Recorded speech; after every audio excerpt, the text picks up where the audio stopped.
Tema que queremos analizar. Escuchemos. El Frente Amplio rechazó de forma contundente el ataque realizado por Estados Unidos en Venezuela, al considerar que esta acción abre un escenario de guerra y una escalada violenta en toda Latinoamérica. Según la agrupación política, lo ocurrido constituye una grave violación al derecho internacional, al principio de autodeterminación de los pueblos, establecido en la Carta de las Naciones Unidas. Esto ha causado escozor en varios candidatos presidenciales, como Fabricio Alvarado, que cuestionó al candidato Ariel Robles y al partido Frente Amplio. Descarados, inhumanos, sinvergüenza, solo así se le puede llamar a la gente del Frente Amplio. Estoy verdaderamente indignado con la actitud de ese partido comunista. Ellos están molestos por la operación realizada por Estados Unidos para liberar a Venezuela del narcodictador Nicolás Maduro y llegan al extremo de decir que ese criminal está secuestrado. Qué cinismo, cuando en realidad es el pueblo venezolano el que ha estado secuestrado por la izquierda empobrecedora. Y cada vez que Nueva República planteó alguna acción o alguna moción en la Asamblea para condenar al narcodictador y solicitar apoyo internacional para sacarlo, el Frente Amplio siempre votó en contra. También la candidata Laura Fernández lanzó un mensaje muy directo a favor de lo realizado por Estados Unidos y condenando a otros políticos. Como presidente, no haré lo que otros gobiernos recientes hicieron, como Laura Chinchilla, del PLN, o Luis Guillermo Solís, del PAC. Reunirse, legitimarse, hasta tomarse fotos con dictadores y violadores de derechos humanos, como Hugo Chávez y Raúl Castro. ¿Podrá esta oposición afectar el voto duro de Ariel Robles? ¿Se dividirá el Frente Amplio? Esto lo veremos en los comicios del 2026. Bueno, y viendo este panorama, tenemos a don Mario Quiroz, analista político. Don Mario, primero, feliz año, gracias por estar con nosotros para analizar el tema. Gracias por estar con nosotros. Feliz año, José, y un gusto, por supuesto, estar aquí con todos ustedes. Don Mario, esto que pasó con don Nicolás Maduro, presidente de Venezuela, donde él es capturado, puede afectar las campañas políticas de los candidatos presidenciales, pero en específicamente del Frente Amplio, ya que la posición, según lo que vimos, es tajante de que están en contra de lo que hizo Estados Unidos. Yo creo que la posición del Frente Amplio es consistente con las posiciones que han tenido históricamente. Desde un punto de vista político, yo siempre digo que hay que revisar las posiciones de los partidos cuando no están en campaña electoral, que muchas veces difieren de cuando están en campaña electoral. Como digo, la posición que he visto hasta ahora del Frente Amplio ha sido consecuente con la que han tenido siempre, tal vez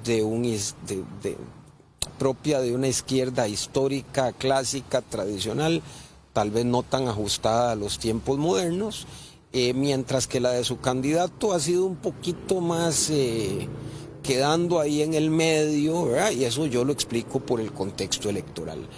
Obviamente, para el Frente Amplio, esta situación, o la posición, no la situación, porque yo no quisiera electoralizar una situación tan dramática como la que vive el pueblo venezolano desde hace décadas, electoralizarla a lo costarricense, pero bueno, ya que todos los candidatos se metieron en eso, toca hablar. Y yo creo que lo que hace es que al Frente Amplio lo vuelve a poner en la esquina de su base, le quita oxígeno para crecer, porque lo pone apegado, fuera de que uno esté de acuerdo o no con lo que ocurrió de parte de Estados Unidos, sí lo pone del lado de un régimen de cómo ha sido el venezolano, que está ahí después de todos los cuestionamientos y acciones reales que ha tenido, que van en contra de lo que esperaría uno de una democracia funcional.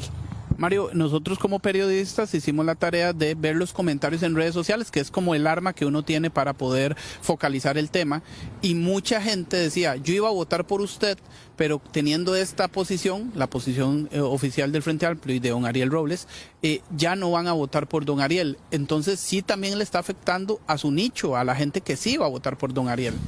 Sí, lo que pasa, José, es que creo que lo que más bien lo hace es reducirlo a su nicho histórico, al Frente Amplio más radical, al Frente Amplio más de izquierda, al Frente Amplio que, hay que decirlo así, ha estado siempre incluso con posiciones muy tímidas sobre Venezuela, no de ahora, sino de décadas. Entonces, creo que lo que hace es no permitir ver un Frente Amplio, tal vez si se quiere, más flexible, más abierto, y entonces la gente que podía considerar el indeciso, el izquierdista menos radical, que podía considerar votar por el Frente Amplio, creo que ahí es ese espacio donde se le quita oxígeno a la candidatura de don Ariel. Hablando de otros candidatos, como usted lo indica, ellos se metieron en el tema mandando declaraciones, algunos en videos, otras en comunicados de prensa. ¿Qué le dice esto? ¿Podría ser un arma electoral en el sentido de ganar popularidad y adeptos por esto lastimoso que está pasando en Venezuela?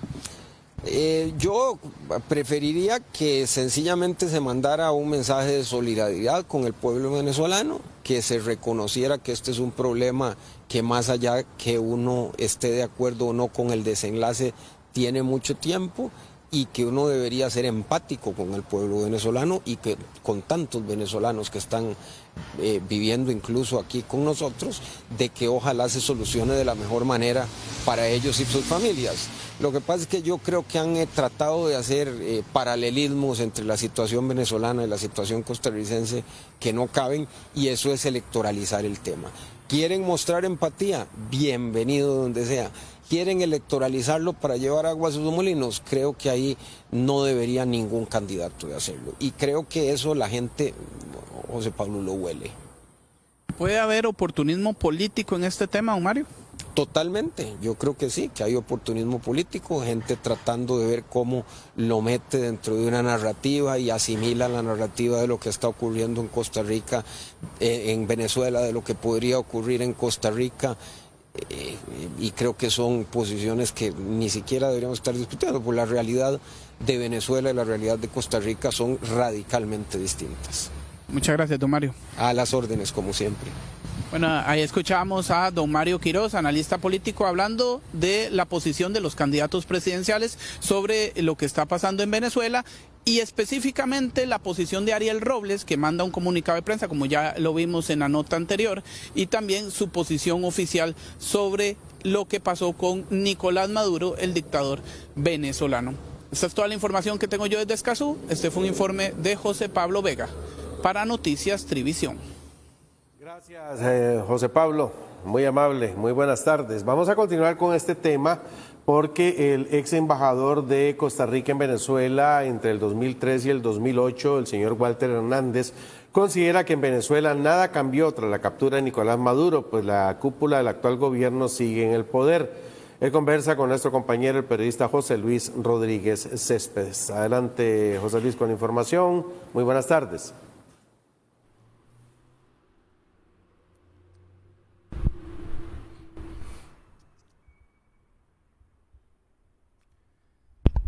Don Walter Hernández fue embajador de Costa Rica en Venezuela en el 2003, del 2003 al 2008, 5 años.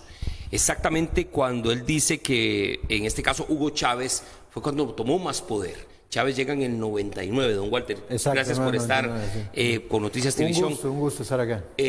Ok, don Walter, usted estuvo allá. Usted vio cuando se empodera, por decirlo de una forma, Hugo Chávez, cuando empiezan las expropiaciones de compañías extranjeras, lo vivió. ¿Qué piensa de lo que sucedió el sábado? Tomando en cuenta todo el bagaje que usted tiene, el conocimiento de Venezuela. Bueno, vea, lo ideal hubiera sido que el mismo pueblo venezolano se encargara de sacar a Nicolás Maduro y al régimen. Hoy lo que hubo fue una situación donde quitaron al dictador, pero sigue la dictadura. El sábado, perdón. Perdón. No se preocupe. Perdón, yo estoy entusiasmado. Entonces, el sábado, el día 3. El día 3. El día 3 de diciembre, hoy estamos a 5. El tema es que lo que ha ocurrido aquí es que hay una, del punto de vista estrictamente jurídico, hubo una violación del derecho internacional, eso no se puede negar. Lo que pasa es que esto no se puede analizar solamente desde el punto de vista jurídico, hay que analizarlo desde un punto de vista político y geopolítico y de intereses. Y nada quedó más demostrado que en el discurso de Donald Trump, cuando anuncia la captura de Maduro, que esto no fue un tema de defender valores, ni defender la democracia, ni atender la crisis social que está viviendo la diáspora venezolana, con 8 millones de venezolanos, con los millones que viven en el país que están pasando hambre y unas situaciones terribles. Aquí lo que interesó fue el tema del petróleo. Perdón, don Walter, que le interrumpa ahí. Ok, está el tema del petróleo. Pero si el petróleo en este caso, que usted dice, bueno, y lo dijo Trump en su discurso, ese Trump, ¿quién se lo estaba llevando durante los últimos 25 años? ¿Se lo estaba llevando Rusia? ¿Se lo estaba llevando China? ¿Se lo estaba llevando el Medio Oriente? ¿Quiénes estaban llevando el petróleo? Lo que le puedo decir es que el pueblo venezolano no ha disfrutado realmente del petróleo, eso es seguro. ¿Lo disfrutó antes de Hugo Chávez? No, y creo que tampoco, porque desde 1908, que empezaron los contratos petroleros con compañías de los Estados Unidos, grandes sectores de Venezuela se mantuvieron en una pobreza absoluta en la zona donde se extraía el petróleo. Ejemplo, alrededor del lago de Maracaibo, las poblaciones no tenían agua potable. El agua potable estaba en las compañías petroleras, lo usaban para lavar los carros, y la gente no tenía agua potable. Hugo Chávez tuvo la inteligencia, cuando llegó a gobernar, de comprar 8.000 bombas especiales para extraer el agua, y la gente agradecida empezó a seguirlo, porque básicamente la gran habilidad de Hugo Chávez cuando llegó al poder fue darle una esperanza a la gente. Y cuando a usted le venden una esperanza, la gente cree y la gente lo siguió de manera ciega y todavía tiene seguidores. Pero sigue siendo pobre la gente. Pero sigue siendo pobre, pero con una esperanza. Esa es la gran diferencia. Pero también, perdón, pero y creo eso es lo que han hecho todos políticamente los eso es lo que hace muchos. No, eso es lo que hacen todos los dictadores. Okay. Vea, el dictador y el populista le dicen a la gente lo que quiere oír, le hacen creer que les ha descubierto un paraíso, les ha hecho conocer la verdad. Pero no ha solucionado absolutamente nada, y eso pasa en todos los niveles. Y 25 años después no se ha solucionado nada con Venezuela. Y Venezuela sigue en problemas, bueno, que jamás el problema que tienen ahora lo han tenido antes. Entonces, ¿qué pasa? En esta situación, del punto de vista político, lo que está ocurriendo es que ahora Estados Unidos anuncia que va a coadministrar Venezuela, pero fundamentalmente creo que lo va a hacer desde el punto de vista del factor económico. Van a resucitar a PDVSA, van a invertir en PDVSA, y lo dijo el mismo Donald Trump, empresas norteamericanas se van a encargar de invertir, de limpiar, de poner otra vez en las mejores condiciones la extracción de petróleo. Recuerde que Venezuela tiene las mayores reservas mundiales de hidrocarburos, y por supuesto, y Donald Trump lo dijo, y van a cobrar por eso. ¿Quién estaba aprovechando el petróleo? ¿O lo poco que quedaba ya de la extracción de petróleo? Sí, lo estaba aprovechando Rusia, China, Cuba, otros países amigos del régimen, de lo que se llamó las políticas o los países bolivarianos. ¿Y a quién le quedaba la ganancia de todo eso? La ganancia... O lo poco que fuera, pero ¿a quién le quedaba la ganancia al pueblo? No, la ganancia nunca le quedó al pueblo. Se calcula, y yo creo que se quedan cortos, que durante este periodo se recibieron más de 500.000 millones de dólares por el tema del petróleo en Venezuela. ¿Cómo sería Venezuela en este periodo con 500.000 millones de dólares? 7 millones de venezolanos habrían pasado, que yo vi 3.500 subiendo por día allá en Paso Canoas. ¿Hubieran salido de su país? Yo creo que en primer lugar, bien administrado ese dinero en un país, imagínense la bonanza que hubiera significado el trasvasamiento, inclusive de dejar de ser un país en vías de desarrollo prácticamente a pasar a ser un país desarrollado. Como lo era. Como lo era. Dice que Venezuela era un país rico. Perdón, sí, no tengo conocimiento de eso. Siempre ha sido un país rico, pero no era un país de primer mundo. Okay. Porque las diferencias sociales, la pobreza, el analfabetismo campeaban en Venezuela. ¿Ok? Aclaremos ese punto. Lo que pasa es que si usted hubiera invertido y administrado correctamente esas sumas de dinero, usted podría haber invertido en educación, en tecnología, hubiera desarrollado el país, Venezuela es un país rico en minerales, rico en hidrocarburos, rico en agua. Tiene todas las condiciones para ser una potencia económica mundial. No solamente un productor de petróleo, porque es un productor de commodities. Es más, curiosamente, en América Latina tenemos a México también, que es un productor de petróleo, Argentina también produce petróleo, pero ninguno es un país de primer mundo. Es decir, no basta con tener un commodity. Hay que saber invertir en otras cosas. Mientras que países como Japón, que no produce absolutamente ninguno, porque no tiene ni petróleo, ni produce nada importante, es una potencia mundial. Don Walter, una pregunta. Si no se hizo de esta forma, así que usted dice que los venezolanos pudieron haberlo hecho ellos mismos. Bueno, no lo hicieron los venezolanos, también ni siquiera tenían las armas para hacerlo. No, mire, aclaremos un punto. Lo ideal, yo considero, es que un pueblo sea capaz de resolver sus propios problemas, que no tenga que venir un país extranjero, una potencia extranjera, a tener que solucionarle los problemas internos. Además, vivimos en el siglo XXI, no estamos en principios del siglo XX, cuando por ejemplo Estados Unidos, Inglaterra, Francia atacaban países, invadían países para defender sus intereses económicos y no les preocupaba si ponían un régimen corrupto y no les importaba la democracia. Porque Estados Unidos era muy democrático a lo interno de Estados Unidos, pero apoyó cuánta dictadura de derecha hubo en América Latina. Invadió Nicaragua, invadió El Salvador, estuvieron en Honduras, en el Caribe. Costa Rica no fue invadida de puro milagro durante el siglo XX en 2 oportunidades. Cuando la gran huelga bananera del 34, la Marina Americana se puso frente a Limón. Y cuando los hechos del 48 estaban listos para invadir el país, temiendo la situación de que el gobierno estaba aliado con el Partido Comunista y el tema del comunismo era como el cuco, ¿verdad? Don Walter, una pregunta, ¿cómo explica uno? Ok, está bien, eso que usted dice, lo ideal hubiera sido esto. Los venezolanos están felices, el pueblo venezolano está feliz de lo que sucedió. El pueblo venezolano tuvo una explosión de felicidad y usted lo pudo ver en todas las capitales del mundo donde hay, aquí mismo en la Fuente de la Hispanidad, la celebración, yo hablé con amigos venezolanos, estaban entusiasmados. Hoy yo creo que eso se ha caído al suelo. Hoy se están ¿Por qué? Porque no cambió nada. Gobierna la vicepresidenta de Maduro, Delcy Rodríguez está gobernando, están negociando con Trump, pero inclusive quien ha liderado en los últimos 2 años la oposición en contra del madurismo y del chavismo era María Corina Machado y don Edmundo González, que ganó la presidencia, de eso nadie lo discute, y que es presidente, digamos, en el exilio. Y uno esperaba que los llamaran y asumieran y contra. No, sencillamente Trump y Marco Rubio, su secretario de Estado, su canciller, los hicieron a un lado, los tiraron, les quitaron toda credibilidad y dijeron que no les interesaba, que María Corina Machado no tenía el apoyo popular ni nada. Y negociaron con la vicepresidenta, que es además una figura del chavismo desde hace 20 años. ¿Y por qué? Con ella y no con ella y no con Machado y no con Edmundo. Porque se lo repito, esto no es un tema de valores, es un tema de intereses económicos. Hasta el momento, lo único que han demostrado no es un tema de defender la democracia, ni apoyar a la paz, ni buscar la tranquilidad, ni buscar una verdadera justicia para el pueblo venezolano. Aquí los intereses son eminentemente económicos.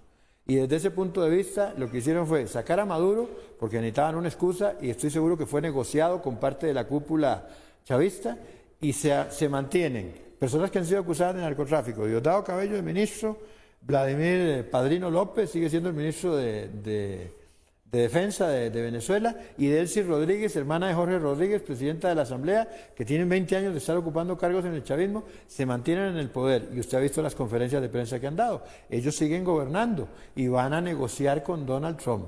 ¿Y Trump qué dice? Nosotros vamos a coadministrar. ¿Y a qué es coadministrar? Básicamente manejar el tema del petróleo. Don Walter, muchísimas gracias. Son las palabras de don Walter Hernández, quien fue embajador de Costa Rica en Venezuela del 2003 al 2008. Tiene muchísima experiencia y además estuvo en el sistema económico latinoamericano. Con sede en Caracas también, del 2004 al 2006. Fui presidente del sistema económico latinoamericano. Eso es un reporte de José Luis Rodríguez para Noticias Televisión. Gracias, José Luis, muy amable por la información. José Luis Rodríguez desde nuestra sala de redacción en Sabana Oeste. Vamos a continuar con este tema de Venezuela porque aviones del ejército de los Estados Unidos ingresaron a Caracas como parte de la operación Resolución Absoluta para retener a Nicolás Maduro. Repasemos lo que sucedió la madrugada del sábado.